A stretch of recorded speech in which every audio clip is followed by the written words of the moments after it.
આજરોજ અમારી નાયબ કલેક્ટર પ્રાંત ચોટીલાની ટીમ સાથે અમો ચોટીલા ખાતે આવેલ સત્યજીવન સાર્વજનિક હોસ્પિટલ કે જેના માલિક છે રાજેશ ગગા ગોજિયા રહે રાજકોટ દ્વારા ચલાવવામાં આવે છે। આ હોસ્પિટલની અંદર જે એક પોર્ટેબલ સોનોગ્રાફી મશીન પણ રાખવામાં આવેલ છે અને જેમાં સમયાંતરે ડોક્ટર ગૌતમ ગવાણિયા અને ડોક્ટર ભવદીપ ગઢવી જેવા ગાયનેકોલોજીસ્ટ આવી અને સોનોગ્રાફી ચલાવતા હોય અને પરફોર્મ કરતા હોય તેવી હકીકત રેકર્ડ આધારિત સામે આવેલ છે। આ હોસ્પિટલની અંદર જો ગેરરીતિઓ જે અમને મળી આવેલી છે તેની અંદર જે ફોર્મ એફ જે ભરવામાં આવે છે એ ફોર્મ એફની અંદર છે એ ડૉક્ટરના પોતાનું નામ પોતાના રજિસ્ટ્રેશન નંબર અને જે ગાયનેકોલોજીસ્ટની જે સહી હોવી જોઈએ તે મળી આવેલી નથી। તેમજ જે પીસીપીએનડીટી એક્ટ છે એ એક્ટની અંદર સેક્શન 4ની અંદર ખાસ પ્રાવધાન આપેલા છે કે કઈ કઈ કન્ડિશનની અંદર પ્રી ડાયગ્નોસ્ટિક ટેસ્ટ થઈ શકે અને કઈ કન્ડિશનની અંદર એ ડાયગ્નોસ કરવાનું નથી જેવી સખત જોગવાઈ કરવામાં આવેલ છે। પણ તે સેક્શન 4નું પાલન કરેલું હોય તેવું કોઈ પણ જગ્યાએ અહીંયા રેકર્ડ આધારિત જણાતું નથી। સાથે સાથે ફોર્મ બીની અંદર રિન્યુઅલ અંગેની કોઈ વિગત છે દર્શાવવામાં આવેલી નથી।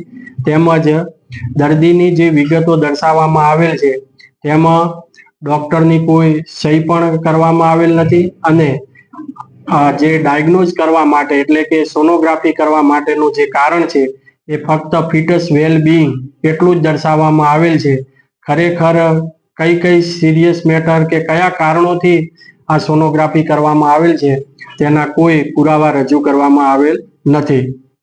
સોનોગ્રાફી જે મશીન રાખવામાં આવેલ છે એ મશીનની જે દરવાજો છે દરવાજો એ અને ઓપરેશન થિયેટર ઓટીનો દરવાજો છે એ કનેક્ટેડ છે તો એ કયા કારણોસર એ કનેક્ટેડ છે એના પણ કોઈ પુરાવા નથી। ખાસ ગંભીર ગેરરીતિ એ છે કે આ હોસ્પિટલની અંદર એક પણ સીસીટીવી કેમેરો રાખવામાં આવેલ નથી। તેમજ આ બંને ગાયનેકોલોજીસ્ટ ડૉક્ટર ગૌતમ ગવાણિયા અને ડૉક્ટર ગઢવી અહીંયા આવી અને સોનોગ્રાફી કરતા હોય તેના પણ કોઈ આધાર પુરાવા તેઓના જે હાજરીના રજિસ્ટર હોય છે પછી સ્ટાફ એ ક્વોલિફાઈડ છે કે કેમ સ્ટાફ અંગેના પણ કોઈ આધાર પુરાવા અને તેમની હાજરી અંગેના આધાર પુરાવા રજૂ થયેલ નથી। સાથે સાથે આ જે બિલ્ડિંગ આવેલું છે રહેણાંકની અંદર આવેલું છે અને અહીંયા કોમર્શિયલ હેતુ માટે ઉપયોગ કરવામાં આવેલ છે। ઘણી બધી એક્સપાયરી ડેટ વાળી દવાઓ મળી આવેલી છે। દર્દીને કયા ડૉક્ટર દ્વારા સોનોગ્રાફી માટે મોકલવામાં આવેલા છે રિફર કરવામાં આવેલ છે એના માટેના જે રેફરન્સ સ્લીપો પણ નિભાવવાની હોય છે એ પણ અહીંયા મળી આવેલ નથી।